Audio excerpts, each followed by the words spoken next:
فاعوذ باللہ من الشیطان الرجیم بسم اللہ الرحمن الرحیم الذین یحملون العرش ومن حوله یسبحون بحمد ربهم ویؤمنون به ویستغفرون للذین آمنوا ربنا وسعت كل شيء رحمة وعلما فاغفر للذین تابوا واتبعوا سبیلک وقهم عذاب الجحیم رب اشرح لي صدری ویسر لي امری واحلل عقدۃ من لسانی یفقہوا قولی۔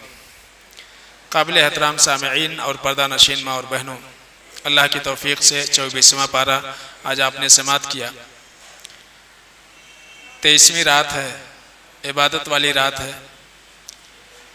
میں نے جو آیت پڑھی ہے یہ سورہ غافر کی آیت نمبر 7 ہے۔ سورہ غافر کی آیت نمبر 7، 8 اور 9 تین آیتوں کے حوالے سے ہم یہ جاننے کی کوشش کریں گے کہ فرشتوں کا اللہ کے بندوں کے ساتھ کتنا گہرا ربط اور تعلق ہوتا ہے۔ ہم یہ جانتے ہیں کہ فرشتے اللہ رب العالمین کے نورانی مخلوق ہیں، اور ارکان ایمان میں سے ایک رکن کیا ہے؟ فرشتوں کے اوپر ایمان لانا۔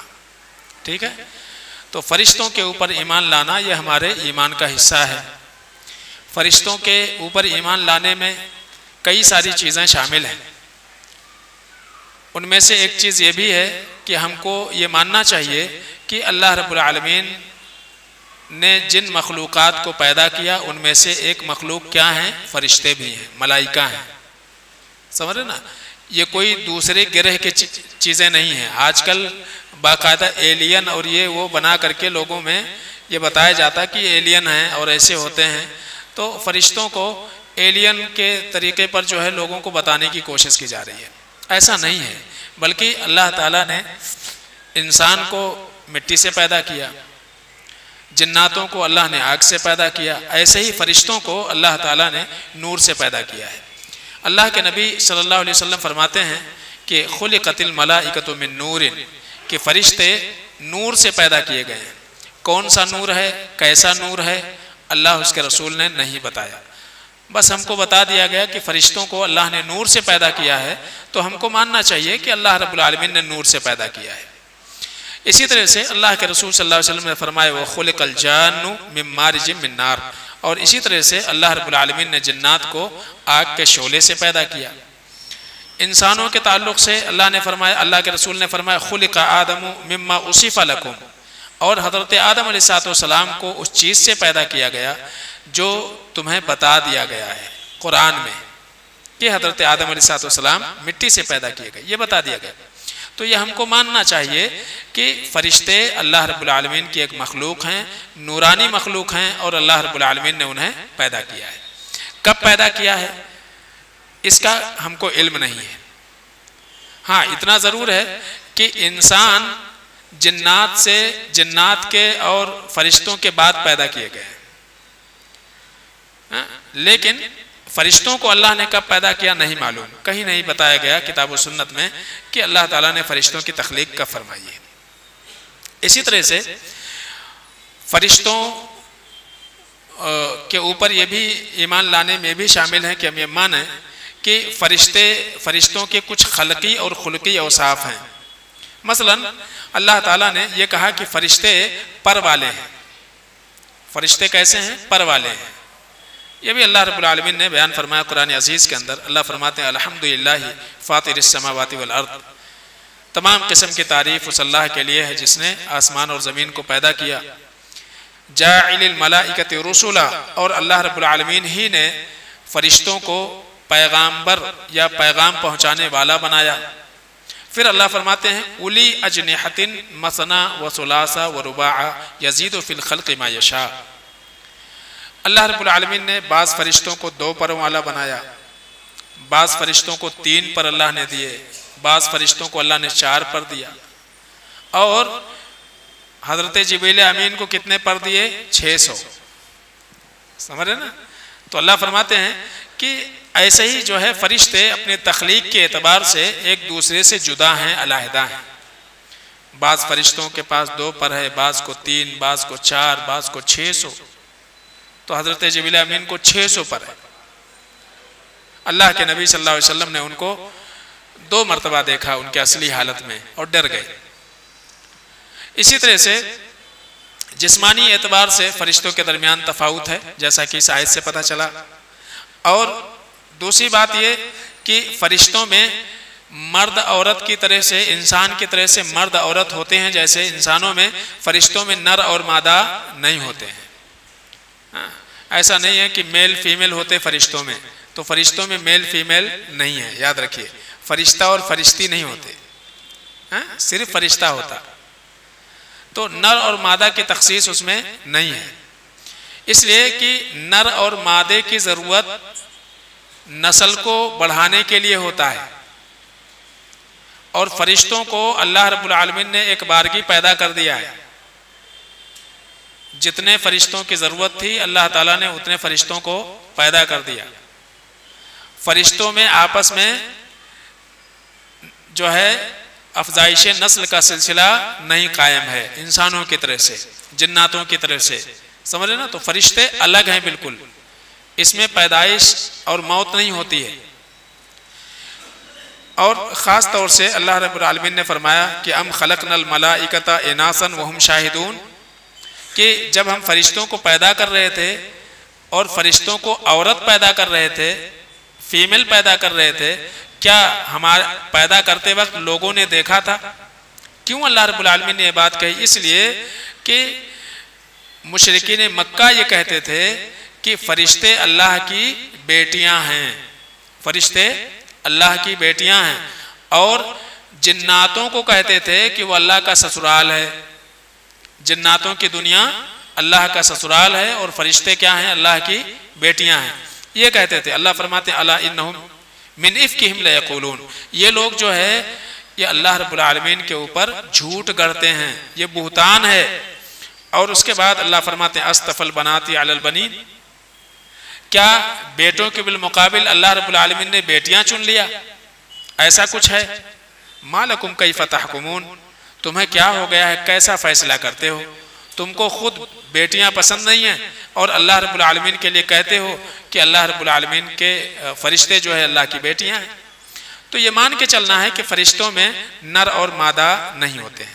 اسی طرح سے فرشتوں کے بارے میں یہ بھی ہم جان لیں کہ فرشتوں کو کھانے پینے کی ضرورت نہیں ہے، جیسے کہ انسانوں کو، جناتوں کو کھانے پینے کی ضرورت ہے اور دیگر انسانی ضروریات لاحق ہوتی ہیں، ایسا فرشتوں کو کچھ بھی لاحق نہیں ہوتا ہے، وہ الگ ہی مخلوق ہیں۔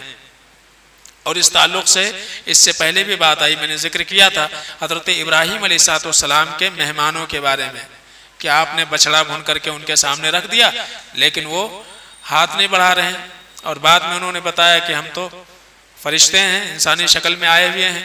اسی طرح سے اللہ کے نبی صلی اللہ علیہ وسلم کے پاس بھی حضرت جبریل امین انسانی شکل میں آئے، کئی مرتبہ وحی لے کر کے اللہ کے نبی صلی اللہ علیہ وسلم کے پاس حضرت جبریل امین انسانی شکل میں آتے تھے۔ تو یہ بھی پتہ چلتا ہے کہ فرشتے اپنی شکل بدلنے پر قادر ہیں، اللہ تعالیٰ نے انہیں یہ اختیار دیا ہوا، یہ قدرت اللہ کی جانب سے انہیں ہے۔ اسی طرح سے فرشتوں کو کبھی بھی تھکاوٹ نہیں ہوتی ہے، کبھی وہ اکتاتے نہیں ہیں۔ انسان کا معاملہ تھک جاتا ہے، بعض چیزوں سے اکتا جاتا ہے، لیکن فرشتے نہ تو تھکتے ہیں، نہ تو سوتے ہیں، اور نہ ہی وہ اکتاتے ہیں کسی کام سے۔ اللہ فرماتے ہیں یسبحون اللیل والنہار لا یفترون، کہ فرشتے رات و دن اللہ کی تسبیح کرتے ہیں اور وہ بالکل اس میں سستی نہیں کرتے ہیں۔ اسی طرح سے اللہ فرماتے ہیں کہ یسبحون لہ باللیل والنہار وہم لا یسأمون، کہ فرشتے رات دن یہ اللہ رب العالمین کی تسبیح بیان کرتے ہیں اور ذرا بھی اکتاتے نہیں ہیں۔ تو فرشتوں کی یہ خوبی یہ ہے کہ فرشتے اکتاتے نہیں ہیں۔ اسی طرح سے فرشتوں کی تعداد کتنی ہے،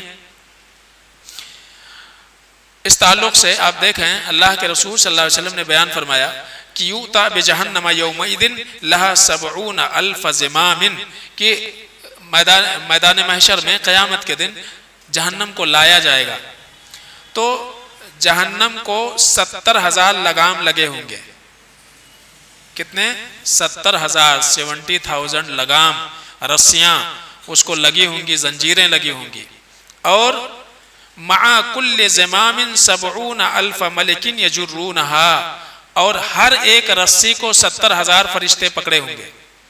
آپ سوچئے تقریباً 49 ملین کی تعداد تو یہی ہو گئی جو جہنم کو لے کر کے گھسیٹ کر کے آئیں گے۔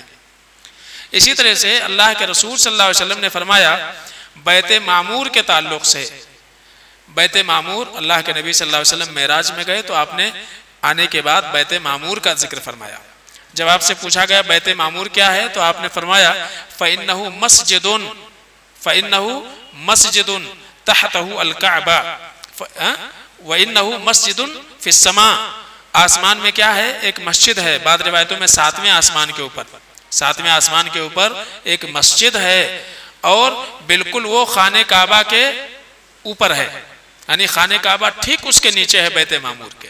اللہ کے نبی نے فرمایا کہ لو خرّ لخرّھا علیہ، کہ اگر وہ بیت معمور گرے تو سیدھا کہاں گرے گا؟ خانہ کعبہ کے اوپر گرے گا، بالکل اتنا سیدھائی کے اوپر، بالکل سیدھا ہے، یعنی جہاں خانہ کعبہ ہے ٹھیک اس کے اوپر جو ہے بیت معمور ہے۔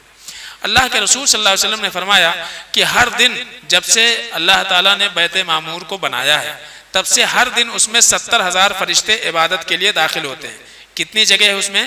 70,000 فرشتوں کے لیے گنجائش ہے، تو 70,000 فرشتے ہر دن عبادت کے لیے اس میں داخل ہوتے ہیں اور پھر نکلتے ہیں، تو ان کی باری قیامت تک نہیں آئے گی، ان کی باری پھر قیامت تک نہیں آنے والی ہے، وہ ان کا حج ہے، بس ایک بار دوبارہ نہیں کر سکتے، ان کی باری ہی نہیں آئے گی۔ تو اس لیے فرشتوں کی تعداد کتنی ہے؟ وَمَا يَعْلَمُ جُنُودَ رَبِّكَ إِلَّا هُوَ، اللہ رب العالمین کے لشکر کی تعداد کتنی ہے اللہ ہی بہتر جانتا ہے۔ یہ تو ایک اندازہ ہے کہ اتنے فرشتے ہیں، اور پھر مختلف کام کے لیے اللہ تعالیٰ نے مختلف فرشتوں کو متعین کیا ہوا ہے، یعنی بعض فرشتے اللہ کا پیغام لے کر کے آتے ہیں، بعض فرشتے ہمارے نیکیاں اور گناہ لکھتے ہیں، بعض فرشتے بعض دعاؤں کے اوپر ہماری حفاظت کے لیے مامور ہو جاتے ہیں، ٹھیک ہے، بعض فرشتے تدبیر کائنات کے اوپر اللہ رب العالمین نے انہیں لگایا ہوا ہے، جیسے کہ حضرت میکائیل علیہ السلام، بارش برسانے کا نظم انتظام ان کے ہاتھ میں، تو ایسے مختلف کام اللہ تعالیٰ نے بانٹ دیے ہیں۔ اور ان کے عبادتوں کے تعلق سے بعض روایتوں میں آتا ہے کہ بعض فرشتوں کو اللہ تعالیٰ نے پیدا کیا، جب سے پیدا کیا وہ سجدے میں ہیں اور وہ سجدے میں رہیں گے قیامت تک، تو ہر ایک کے کوئی رکوع میں ہے، کوئی سجدے میں ہے، کوئی قیام میں ہے، اور اسی لیے اللہ تعالیٰ نے فرشتوں، جب حضرت آدم علیہ السلام کی تخلیق کے تعلق سے اللہ نے فرشتوں کے سامنے ذکر فرمایا تو اللہ فرشتوں نے کیا کہا تھا؟ فرشتوں نے کہا تھا کہ بات اگر عبادت کی ہے اور تسبیحات کی ہے تو اس کے لیے تو ہم کافی ہیں، انسان پیدا کرنے کی کیا ضرورت ہے؟ تو لا یعصون اللہ ما امرہم یفعلون ما یأمرون، فرشتوں کا مزاج ایسا ہے کہ اللہ نے مزاج ایسا بنایا ہوا ہے کہ وہ وہی کرتے ہیں جو اللہ رب العالمین نے کرنے کا حکم دیا، اور کبھی بھی اللہ کی نافرمانی نہیں کرتے ہیں، یہ ان کا مزاج ہے۔ اسی طرح سے انہی میں سے حاملین عرش بھی ہیں، وہ فرشتے جو اللہ رب العالمین کے عرش کو اٹھائے ہوئے ہیں، ابھی 4 ہیں، قیامت کے دن 8 ہو جائیں گے، قیامت کے دن 8 فرشتے اللہ رب العالمین کے عرش کو اٹھائے ہوں گے۔ حاملین عرش کے تعلق سے اللہ کے نبی صلی اللہ علیہ وسلم نے فرمایا کہ مجھے فرشتوں میں سے ایک فرشتے کا حال بیان کرنے کی اجازت دی گئی، تو کہتے ہیں کہ وہ فرشتے جو اللہ رب العالمین کا عرش اٹھائے ہوئے ہیں وہ اتنے بڑے ہیں، کہتے ہیں ان کے کان کی لو اور کندھا، یہ ہمارے کان کی لو ہے اور یہ کندھا ہے، کتنا فاصلہ ہے؟ بالکل 4 انگل کا، لیکن کہتے ہیں کہ ان کے کان کی لو اور ان کے کندھے کے درمیان 700 سال کی مسافت ہے۔ اگر کوئی چلنا چاہے، ایک سوار تیز رفتار کندھے سے شروع کرے اور کانوں کے لو تک پہنچنا چاہے تو اس کو 700 سال لگیں گے۔ اب آپ سوچئے کتنے بڑے ہیں اور طاقت کتنا اللہ رب العالمین نے ان کو دیا ہوا ہے۔ حضرت جبریل امین ہی کے تعلق سے سوچ لیجئے کہ پوری بستی، آج جس کو ہم ڈیڈ سی کہتے ہیں نا، ڈیڈ سی، وہ کیا تھا؟ وہی حضرت لوط علیہ السلام کی بستی تھی، وہی بستی تھی، صدوم کا علاقہ وہی تھا، حضرت جبریل امین نے پوری بستی کو نیچے پنجہ مارا، پوری بستی اٹھایا، اوپر لے کر کے گئے اور پھر اس کو وہیں سے پلٹ دیا۔ جب پلٹا وہ گرا تو پھر کیا بن گیا؟ وہ آج سمندر ہے، آج سمندر ہے۔ آپ سوچئے، یعنی پورا شہر یا اورنگ آباد ایسا اٹھایا اور سیدھا پوری بلڈنگ کے ساتھ جو کچھ اس کے اوپر ہے سب اوپر لے کر کے چلے گئے۔ تو یہ جو ہے طاقت ہے حضرت جبریل امین کی، ایک ایک فرشتوں کی۔ آپ سوچئے کتنا طاقتور اللہ رب العالمین نے بنایا ہے۔ تو یہ جو فرشتے ہیں خاص طور سے یہ اہل ایمان سے بڑی محبت کرتے ہیں، سمجھ رہے نا؟ ان کا تعلق زمین کے اوپر چلنے والے مومنوں کے ساتھ بڑا گہرا تعلق ہے۔ اسی تعلق کو اللہ تعالیٰ نے سورہ غافر کی 3 آیتوں میں بیان کیا ہے، جو میں نے پڑھی ہے، بتایا شروع میں۔ ایک تو یہ کہ فرشتے مومنوں سے بڑی محبت کرتے ہیں، ایمان والوں سے محبت کرتے ہیں۔ اللہ کے رسول صلی اللہ علیہ وسلم نے فرمایا کہ اللہ رب العالمین جب کسی بندے سے محبت کرتا ہے تو سب سے پہلے حضرت جبریل امین کو اللہ بلاتے ہیں اور یہ کہتے ہیں کہ میں فلاں ابن فلاں سے محبت کرتا ہوں۔ ہم اللہ سے محبت کریں، اس سے بڑا درجہ یہ ہے کہ اللہ ہم سے محبت کرنے لگے۔ تو جب اللہ ہم سے محبت کرنے لگتا ہے تو اللہ رب العالمین سب سے پہلے حضرت جبریل امین کو بلاتا ہے، میں فلاں ابن فلاں سے محبت کرتا ہوں، لہذا اے جبرائیل تم بھی اس سے محبت کرو۔ جبرائیل کہتے ہیں ٹھیک ہے۔ پھر وہ جاتے ہیں، تمام فرشتوں کو بلاتے ہیں، جتنے بھی آسمان پر ہیں سب فرشتوں کو کہتے ہیں کہ دیکھو اللہ تعالیٰ فلاں بندے سے محبت کرتے ہیں تو تم سب کو بھی اس سے محبت کرنی ہے۔ اور پھر اللہ کے نبی صلی اللہ علیہ وسلم فرماتے ہیں پھر وہ محبت اللہ تعالیٰ اس انسان کی محبت لوگوں کے دلوں میں زمین میں ڈال دیتا ہے، زمین پر جو لوگ ایمان والے ہیں ان کے دلوں میں بھی اس انسان کی محبت اللہ پیدا کر دیتے ہیں۔ تو یہ ایک گہرا تعلق ہے فرشتوں کا اس روئے زمین کے اوپر جو ایمان والے موجود ہیں ان کا۔ اسی طرح سے مومن اگر کبھی تکلیف میں ہوتا ہے، کسی پریشانی میں ہوتا ہے تو براہ راست فرشتے اللہ رب العالمین سے سفارش کرتے ہیں بندے کی مصیبت کو دور کرنے کے لیے۔ اس سے پہلے بھی یعنی حضرت یونس علیہ السلام کا واقعہ ذکر ہوا نا کہ حاملین عرش کیا کہتے ہیں؟ کہتے ہیں اے اللہ حضرت یونس علیہ السلام ان کو بچا لے مصیبت سے، ان کے اعمال تو روز آنا چڑھتے تھے۔ اللہ کے نبی صلی اللہ علیہ وسلم نے دعا فرمائی تھی اللہم ایدہ بروح القدس، اے اللہ روح قدس کے ساتھ ان کی مدد فرما، یعنی حضرت جبریل امین کے ذریعے سے مدد فرما۔ اسی طرح سے ملائکہ جو ہے وہ مومنین کے لیے دعائے خیر کرتے ہیں۔ آپ دیکھیے اللہ کے رسول صلی اللہ علیہ وسلم نے یہ بھی فرمایا کہ اگر کوئی انسان ایسا ہے کہ جس کے رشتہ دار بہت خراب ہیں، بدمعاش قسم کے رشتہ دار ہیں، وہ آدمی اپنے رشتہ داروں کے ساتھ اچھا سلوک کرتا ہے، اچھا برتاؤ کرتا ہے، لیکن اس کے رشتہ دار کیا ہے؟ ہمیشہ بدمعاشی کرتے ہیں، اس کو ہمیشہ گرانے کے چکر میں اور اس کو برباد کرنے کے چکر میں رہتے ہیں۔ تو اللہ تعالیٰ اگر وہ انسان ان رشتہ داروں کے مصیبت پر اور ان کے جانب سے ایذاؤں کے اوپر صبر کرتا ہے تو اللہ کے رسول صلی اللہ علیہ وسلم نے فرمایا وَلَا يَزَالُ مَعَكَ مِنَ اللَّهِ ظَهِيرٌ عَلَيْهِمْ مَا دُمْتَ عَلَى ذَلِكَ۔ اللہ کے نبی صلی اللہ علیہ وسلم نے ایک پوچھنے والے سے کہا تھا کہ اگر واقعی تم اپنے رشتہ داروں کے ایذاؤں پر صبر کرو گے تو اللہ رب العالمین تمہارے ساتھ تمہاری مدد کے لیے ایک فرشتہ متعین کر دے گا جو ہمیشہ تمہارے ساتھ رہے گا اور تمہارے رشتہ داروں کے مکر سے تمہاری حفاظت کرے گا۔ تو یہ بھی پتہ چلتا ہے کہ ایک انسان، ایک ایمان والا اگر صبر کرتا ہے تو فرشتوں کی معیت اس کو ملتی ہے، فرشتوں کے جانب سے اللہ رب العالمین کی مدد اس کی جاتی ہے۔ اسی طرح سے عام طور سے جب ہم سفر کی حالت میں ہوتے ہیں، آج دیکھیے اگر کہیں گاڑی میں بیٹھے، کار میں بیٹھے تو کیا چل رہا ہے؟ سفر دور کرنے کے لیے یا سفر گزر جائے اس کے لیے کیا ہے؟ گانا لگا دیں گے، ہے نا؟ تو بہت سارے ایسے ڈرائیور ہوتے ہیں پورا راستہ یعنی گانا، یہ میوزک، یہ وہ سب چلتے رہتا ہے۔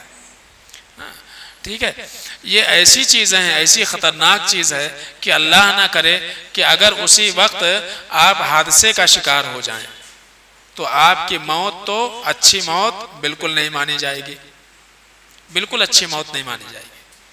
تو کوشش یہ کرنا چاہیے کہ اگر آپ سفر میں ہیں تو سفر میں آپ قرآن کی تلاوت خود کریں، جو یاد ہے وہ پڑھیں، نہیں تو قرآن لگا دیں آپ وہ سنیں، یہ سب سے بہترین چیز ہے۔ اللہ کے نبی صلی اللہ علیہ وسلم نے فرمایا ما من راکب یخلو فی مسیرۃ باللہ وذکر الا ردفہ ملک، کہتے ہیں کہ جو بھی سوار جب سفر کرتا ہے، دوران سفر وہ اللہ کا ذکر کرتا ہے، قرآن سنتا ہے، قرآن کی تلاوت کرتا ہے، تو اللہ تعالیٰ اس کی حفاظت کے لیے ایک فرشتہ اس کے ساتھ میں کر دیتے ہیں۔ تو کتنا گہرا تعلق ہے اہل ایمان کا، اہل ایمان سے فرشتوں کا۔ اسی طرح سے اللہ کے رسول صلی اللہ علیہ وسلم نے بھی فرمایا ان للمساجد اوتادا، کہ بعض ایمان والے ایسے ہوتے ہیں جو مسجد میں کھوٹے کے مانند ہوتے ہیں، کھوٹے کے مانند ہوتے ہیں، یعنی ان کو بڑا گہرا لگاؤ ہوتا ہے